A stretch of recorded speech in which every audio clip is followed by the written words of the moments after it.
Tonight on Pen the Writer's Utopia, listen, we are talking about writing stories of triumph with none other than Donna J. Hopkins. Listen, this is an episode you do not want to miss. So go on and make sure you hit the subscribe button and share it, because baby, somebody's gonna need this information we're sharing tonight, and the only person that can give it to them is, guess who? That's right, you. So go ahead and subscribe, click that bell, and we'll be right back. Come on with me as we go into the utopia.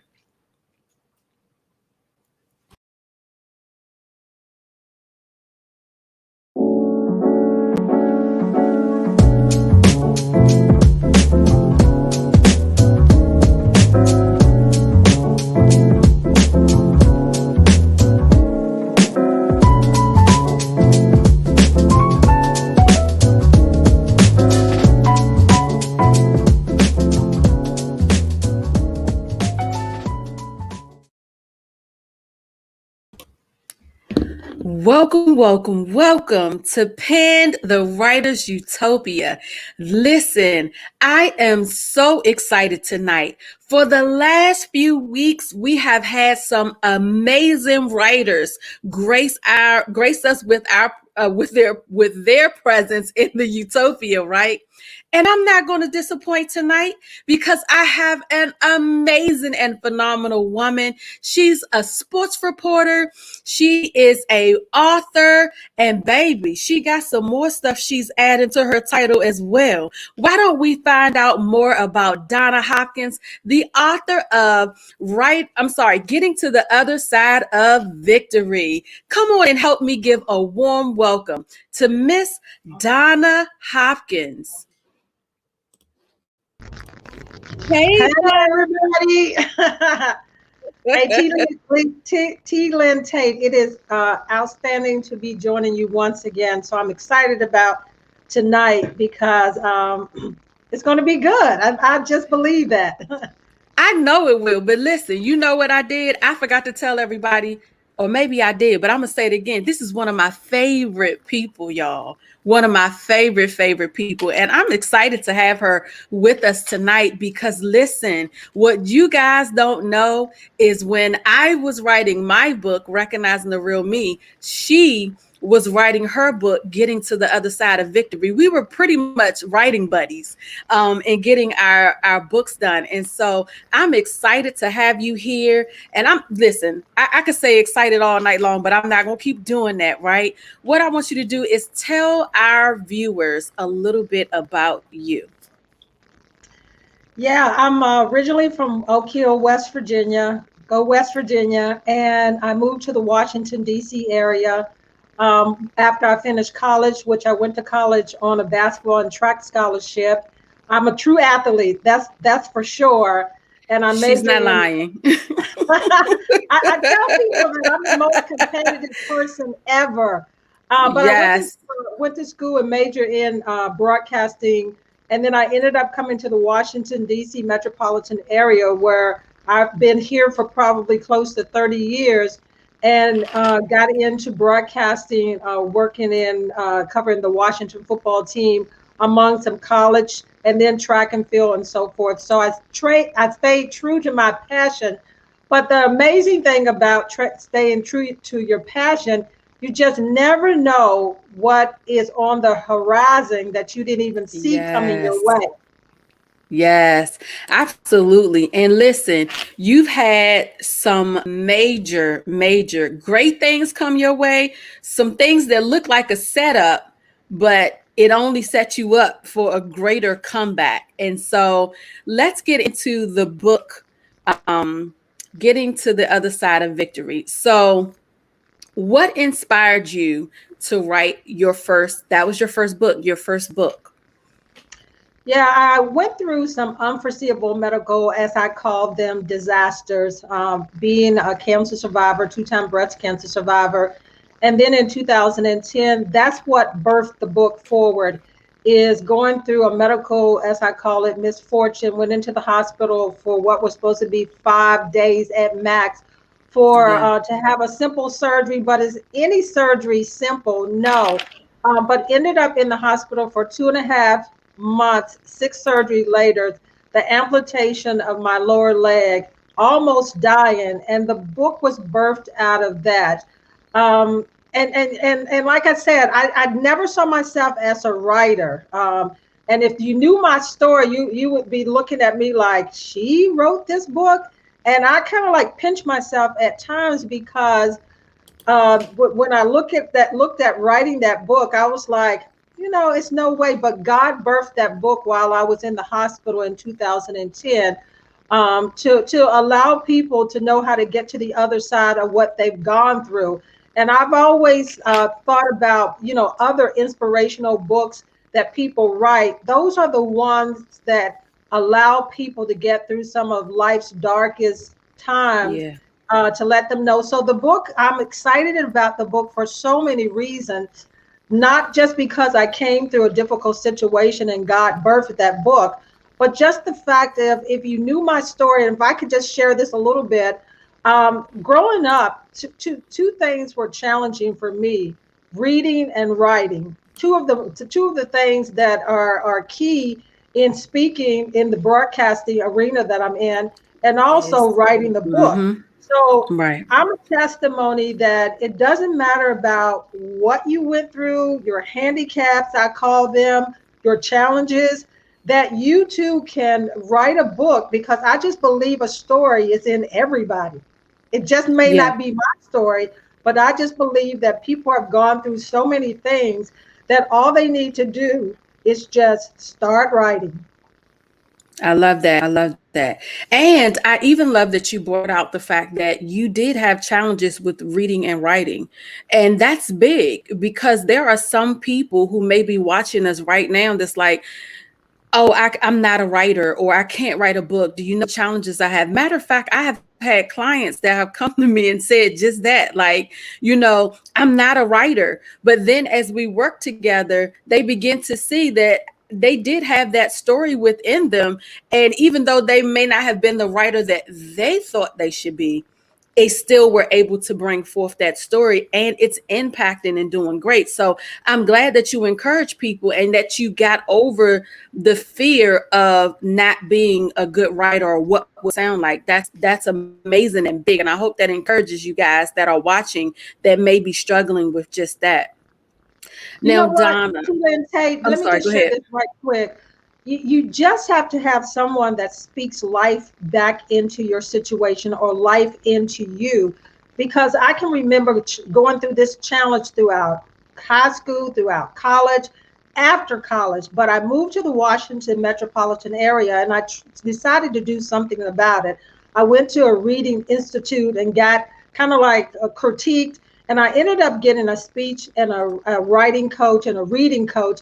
And the great thing about that individual is that she spoke so many positive things in my life, that she was saying, you're smarter than you think you are. Because sometimes we put so much pressure on ourselves that we're our own Yes. worst enemy. But you just need just one person to speak life into your situation and let you know that she always told me, you're smarter than you think. So she's Yeah. the one that I think that was so instrumental in later on in when the book came about. I pulled on a lot of the things that she said to me, because we used to read a lot of books, and she would have me to write what after I read those books, she would have me to write kind of like an essay, kind of like to see what I learned in that book, or did I get, comprehend what I was Yeah, were you reading. comprehending it? Yeah. Yeah, and I thought that that was so great, because I never was a person who would pick up a book and read it until I went through that training with her. We would get together each week for an hour, and then we would come back each week after I wrote my essay of the book. And I became a lover of reading from that point on, because I wasn't afraid to dive into the book or stumble through, struggling through the book in trying Yeah. to read it. But it became a joy for me as far as just starting to really read. And that's kind of like strange, because I had went through my whole lifetime into adult life. But I Yeah. just wanted to say that it's never too late for you to get past whatever your struggles are. I love that. And it's not, you can begin right here today to work on whatever it is that you are struggling with. You can do it today. As long as you still have breath in your body, you can still do it. Absolutely. So let's get into some nitty gritty, shall we? All right. So, writing your first book, we had a lot of fun. Listen, I enjoyed having her as a writing partner because she was like, she called me up one weekend and she was like, listen, we need to get away and get these books done. I said, okay, what are you thinking? We literally went and became beach bums to write our books. We went away, we went to the beach. It was so relaxing. And listen, y'all, we're over here on the East Coast and we're in the DC metro area. So getting away to the beach around here, listen, it was In the cold. wintertime, it was cold. Yes, it was cold. It was in January, but it was the most relaxing time. We did everything from we wrote in the room, we went down and sat in the lobby and we wrote in the lobby. We just had a great time getting away and writing. What I would like for you to do, Donna, is just share a little bit based on everything you've shared so far. What was it like writing your first book? Like, what was your process, in getting in and really getting your content put together and flowing? Yeah, it's no rules to writing. That's the first thing I want to tell people. Just because someone does it this way, you don't have to do it that way. You have to find out what works for you. And for me, I started keeping notes in the hospital when I was in the hospital, just a journal. And then once I got out the hospital, I did some research as far as what is the first process of getting started. And they said that the book title came to me in the hospital. So, but the funny thing about it was the book title wasn't in the end, it wasn't even the title. It was a chapter in the book as far as my last step for my last walk for a minute. Yes. My last walk for a minute. That's what God had dropped in my spirit at first, but that was just going to be a chapter in the book. But it came to me later, getting to the other side of victory, and it fit so well. So I was like, that's the thing. And then what I did was I started naming the chapters because I had some things written. And I'm a person that I can't write longhand. I have to be on the computer because it flows better for me. But the thing that I learned also is I'm a person that tried to go back, write it, to try to get it written right. Yeah. You were self-editing along the way. Yeah, and that just didn't work because it just takes the longer. But as someone told me, just start writing, put it down on paper. Yes. And I also kept by my nightstand a piece of paper or my phone, because things came to me in the night while I was sleeping, and I would wake up and I was like, you better go on and write that down now, because if you wait until the next morning, it's going to be gone. Or else I would be driving somewhere and God would be dropping things I was like, oh man, that's good too. But I found that for me, it was just about putting the chapters together, naming the chapters. And the chapters did change a little bit towards the end. So, but it was just a beginning process. It wasn't anything that was in stone at that moment, but it was just getting organized. So I put together chapters and I threw this in, that chapter and that, because I ended up writing different chapters at different times. It wasn't like I completed the first chapter, I went to the second chapter and all of that. I was going backwards and forwards from one chapter to the other because some things fit better under that. And I had a editor also. And when I finished one chapter, I would send it over to her.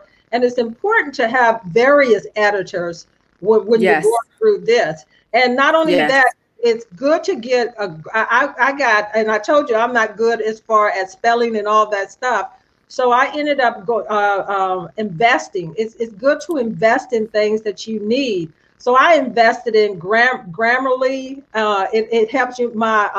My French chief at work, she said, this is a good tool for me. So I ended up getting that because it helps you with your first part of editing, so that when you go to the editor, it's not where she has to work so hard in cleaning up. And the key thing for me is it was important for me to write my own story, to tell my own story. Yeah. Nobody can tell my story or your story like Yeah. you, because they'll Yes. put together and you'll sit down and you'll talk to them and they'll put this. But to me, if you're going to tell something about yourself, write it yourself. And then the editors can go back. But what I did tell the editor is, please do not change my voice of what I meant.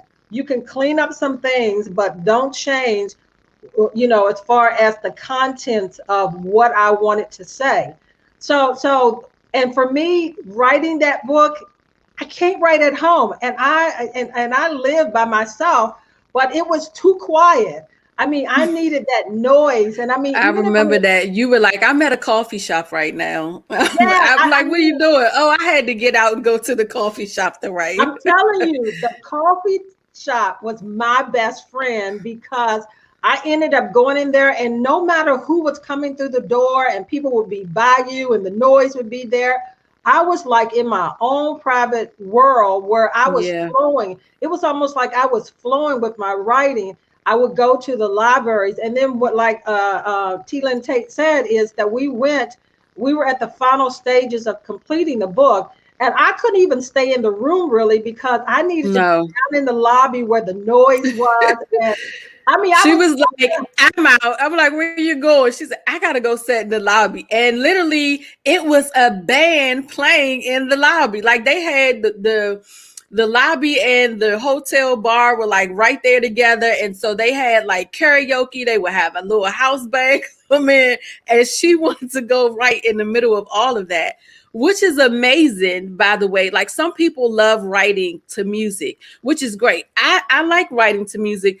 Depends on what I'm writing. Some things I just need quiet because I need to really gather my thoughts. But yeah. sometimes if I'm writing creatively more so, yeah, that music helps you kind of get in the rhythm and go. But yeah, she couldn't sit still, But you y'all. know She what? I didn't even hear she the had to music. be down there. I didn't even hear the music. I mean, I had the couch by myself. I was stretched out, my laptop. Yes. I was in my own world. I wasn't plugged up to anything. Like it was her living room, guys. Like Yeah. it was her living room. I wish I had thought to load some of those pictures that we took during the time to document it.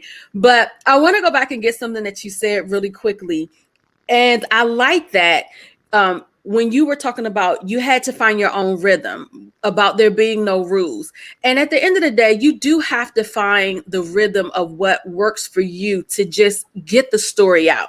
Like I always say, and you guys have heard me say this before, for those of you who are Utopia family, we say it all the time.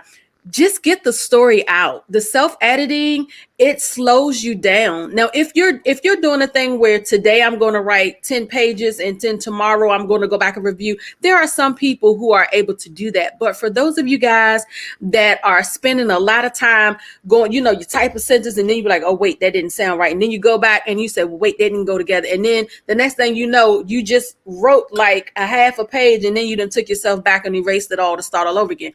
That's defeating you. So don't do that.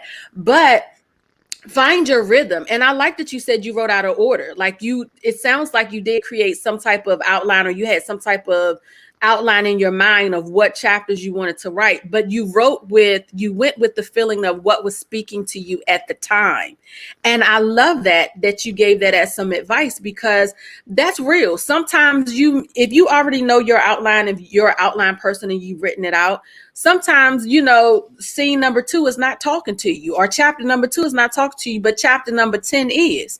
You may want to go there. Now, of course, when you get to the editing, you can cohesively go back and put everything together and make sure that it flows. But I love that you said, I found my own rhythm to do that. And as writers, you have to do that. Know the foundation, yes, but find a way to make it fit you so that you're not spending so much time rewriting and or worrying about things and going back and forth instead of just getting the story out. I love that. So Yeah. that's some great advice you gave. Yeah, the other key thing that I found is that understanding that it has to be what was my starting point going to be? Because even though I was putting all this stuff down on paper or computer, It was Right. like, it has to make sense from the beginning to the end. So Yeah. my beginning part was, how do I fit what I've gone through? Because the main part was sharing, getting to the other side of what I had gone through. But how did that all fit together in the beginning part?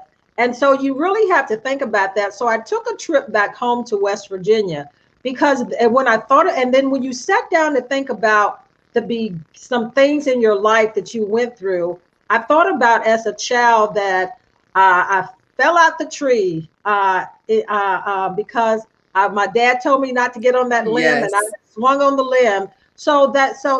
And then I stuck a baton. Do you all laugh at this? But I stuck a baton up in a socket. I mean, that was a death sentence right there. A And then metal baton. A the only metal thing saved baton me in was a the light tip. socket. In a light Yeah, socket. She yeah. was trying to discover electricity for sure. Yes, I ended up in the hospital with a concussion one time. So I thought about some of the injuries that I had suffered as a child. And I thought about how God had already prepared me on the front end for what I was going to have to face, getting to the other side of going through cancer twice, and then the amputation of my leg, almost died. So then it all started to make sense, because it was like, how God got you through a whole bunch of things at the beginning, and how did all those things fit in to make sense what you went through at the end, in the middle, and all of that. So it made a lot of sense. In you just have to figure out, once you put it down on paper and whatever, how are you going to capture that reader to keep them in tune to what you're writing, so that you don't lose them in the beginning before they even got started. Right. So after I wrote the book, and when I was writing some things, and this is when you know that you got it, is that when you could go back and read some of the book, you was like, did I write that? Man, that is good.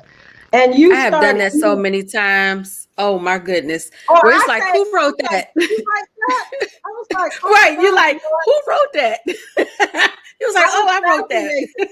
I was fascinated with what God was putting down on paper and what he was spilling out of me, that I didn't even see. And I was like, you know what? You are a writer in your own rights, because God has Yes. created you to be a writer. So even if you didn't think you were at first, God will end up putting things in you to get that story out, to make you realize that everybody is a writer. I'm not, don't try to be like the Maya Angelos and all of those people, the great writers. I just think that you have to stay in true to who you are, and just be who you are, and not try not Yes. try to write like somebody else's voice. I stayed within my voice of what I was trying to speak. And so many times we are lost because we read too much, we research too much, and we read this book and we want to write like Yep. somebody else, because we think that, oh man, they're really good, instead of just writing from your heart, writing Yes. from what God gives you, and not trying to be somebody else, but just be you. And if you can Yes. just be you, you're going to have a powerful book that speaks to your situation, that people are going to want to pick that up. Absolutely. Oh, I so love that. Just be you. Now, Donna, I have a question for you. Got to put myself up in my seat right for this one. So, during your book, because I want to know, inquiring minds want to know, what was your favorite moment in writing your book? My favorite moment. Ooh, wow. Gosh, it was so many. I think that it was just being in that coffee house, and sitting there and just writing a story. I mean, I think that was my favorite moment. And I think that let me just say, just writing the book was a favorite. But I think that when we were at the beach, and I was like, maybe like a chapter or so from finishing the book. And when we were sitting in that lobby, and I told you, because you were struggling some with your book, and you had got frustrated, and I tried to calm you down. that you Yes. came down. See, she came down in my area, and then it started to flow. She was up there in the quiet of the room and couldn't get it done. And because you Wait, sometimes, wait. I'm gonna tell y'all why. But after I ask her this next question, I'll explain to you why I came to her area. There was a reason. but my favorite point probably was finishing the book to say, "Wow, it's done," and really reading the last chapter and the inspiration that came out of what God just spilled out, and it was like, this is good. And then I Yeah. think one part of the book was really probably hit me hard, really a lot more than the other, is that I wasn't the only person that went through something while I was in that hospital for 2.5 months, but it was family that and friends that also was there going through something, because you go into the hospital thinking that you're just going to come out, and then everything goes wrong where you literally grasping for life, and that's how close I was to death. But I wrote in the book that being in the hospital, it wasn't about just me getting past what I had went through, but other people healing through the process. And that part of the book, when you read that, it's in later chapters. And I wish I could pull that up right now to tell you, but I think that was the part of the book that when I read that, I was like, wow, that is really good, because that right there spoke to everything. And the thing that I wanted to even stress more is that I was true in the book. I wanted to be wide open. I wanted to be wide open about how I felt spiritually, of having to go through that, mentally, physically, and personally. I was totally true with my feelings about what I was going through, because in order to help somebody heal that is going to read an inspirational book, you can't be fake. You can't hold back. You got to be wide open, because that's the only way I believe that you're going to be able to help a person, because the healing came from me first. I wrote the book for me first, but then I wrote the Yeah. book to help other people get to the other side of whatever they may go through, whether it's suicide, whether it's bullying for kids, whether it's sickness, divorce, whatever it is that you would go through. I just believe that this book speaks to everybody being able to get to the other side of it. So it's a great book to pick up. And I'm not just saying that, but I just believe I that was getting God. ready to say, you just ran off and then you ran off with my next question. So this is how she does to me, guys. Because my next question was going That's to what be, happens when you're in sports broadcasting. You you sometimes just, you you forget that just, you're not the she just, interviewer. yeah, she just ran off. And I had my next question for her was, what was the most emotional moment or the toughest moment in writing your book? But I think you already went through that. Would you say that your answer was with the family and that you weren't just the only one going through? Was that the toughest moment, or was there another tough moment? No, I think that the toughest one of me just being able to love myself in the process of having lost a limb, and then how I saw myself in losing that limb, and how life was going to be moving forward in life as it is right now, and what and because I'm an athlete, I was just turning 50, and it was like I was getting ready to go on vacation and all that. And then when I passed by Yes. the mirror each day, I would look at myself and I was like, oh my gosh, I can't, I couldn't deal with it. And then I was questioning if I should have had the surgery, or I was questions like, well, Lord, you Yeah. know me, why didn't you come to my rescue? And God said that I saved you.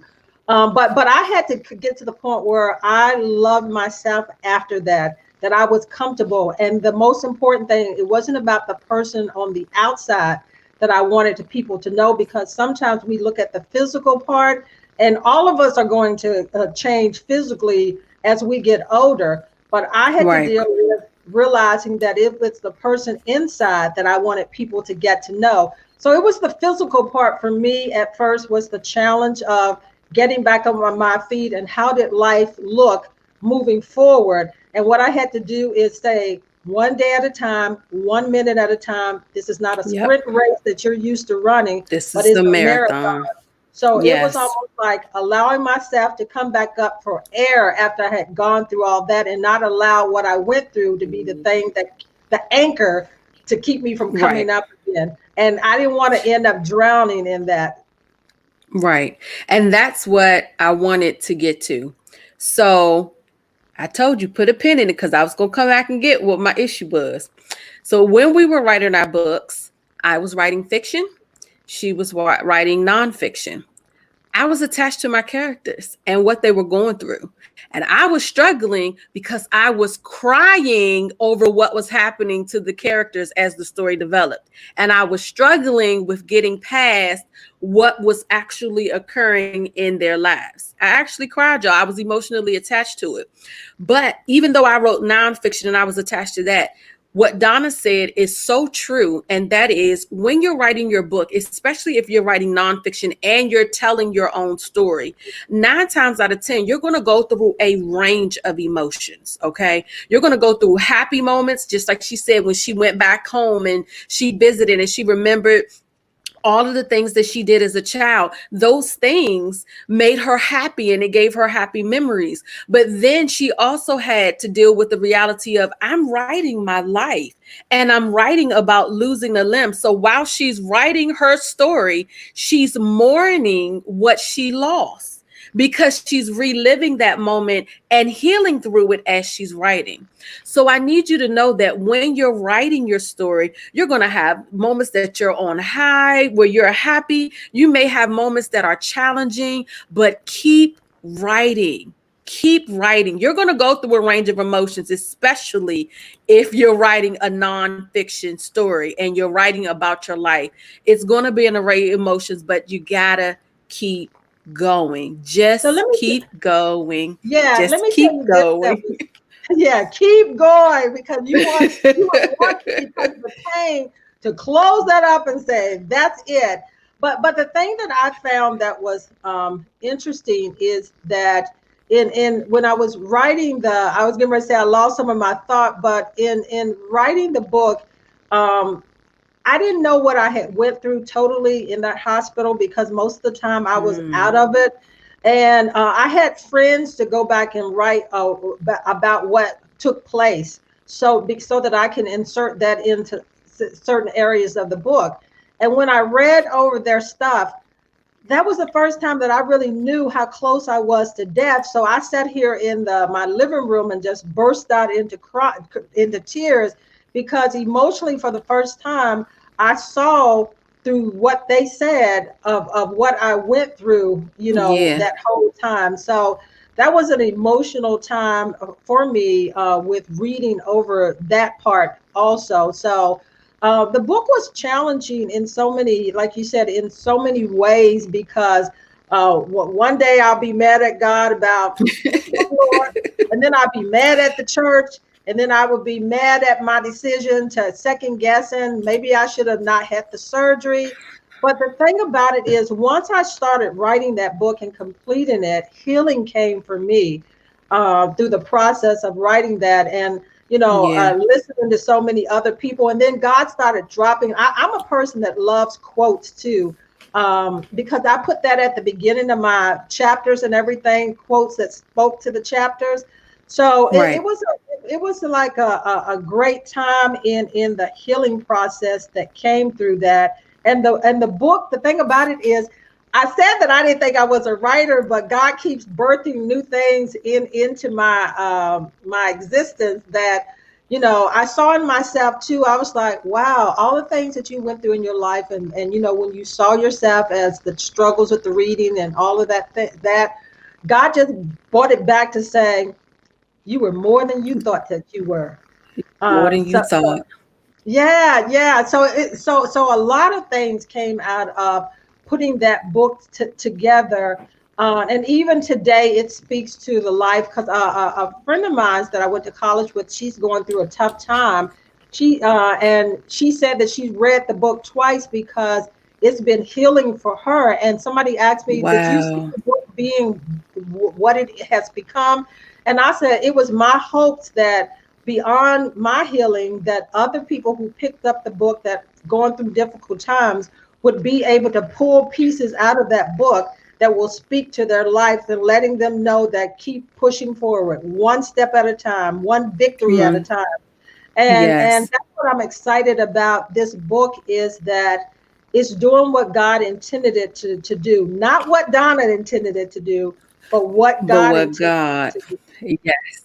So, my next question, because listen, time has been flying by and we've been having such a great conversation, but what's next? What's next for you? What do you have on the burner? What can we expect out of Donna, the new writer Donna, next?